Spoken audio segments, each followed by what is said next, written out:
सबसे पहले नजर डालते हैं अब तक की बुलेटिन। जी बिल्कुल, गुज़श्ता रोज़ बारिश और आंधी की वजह से ज़िला विहाड़ी में 5 मुख्तलिफ इलाकों में मकानात की छतें और जानवरों के बाड़े की छप्पर गिरने के वाक़यात पेश हुए। रेस्क्यू 1112 के जवानों ने पेशा वराना महारत को इस्तेमाल करते हुए बर वक्त रिस्पॉन्स किया और ज़ख्मियों को फौरी तौर पर फर्स्ट एड दी। छतें गिरने की वजह से ज़िला विहाड़ी में 5 लोग ज़ख्मी और एक 6 माह की बच्ची जाँ बहक हुई। छतें गिरने के वाक़यात चक नंबर 7 WB, वहाब चौक 101 WB, चकराला 187 EB, गग्गो मंडी और लक्कड़ मंडी विहाड़ी शामिल हैं। रेस्क्यू 1112 के जवानों ने बर वक्त रिस्पॉन्स करते हुए ज़ख्मियों को फौरी तौर पर फर्स्ट एड देते हुए करीबी अस्पताल मुंतकिल कर दिया।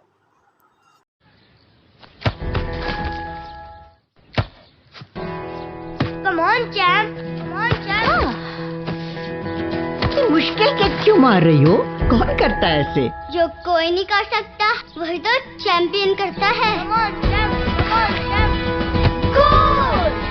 लो, सूख गए दाग, अब कोई नहीं निकाल सकता। जो कोई नहीं कर सकता वही तो चैंपियन करता है। नया बेहतर सर्फ एक्सेल, इसकी स्टेन लिफ्टर टेक्नोलॉजी कपड़ों की तह में जाके सख्त सूखे दाग भी खींच निकाले। दागों की चैंपियन तो तुम्हारी अम्मी ही है। नया सर्फ एक्सेल, दागों का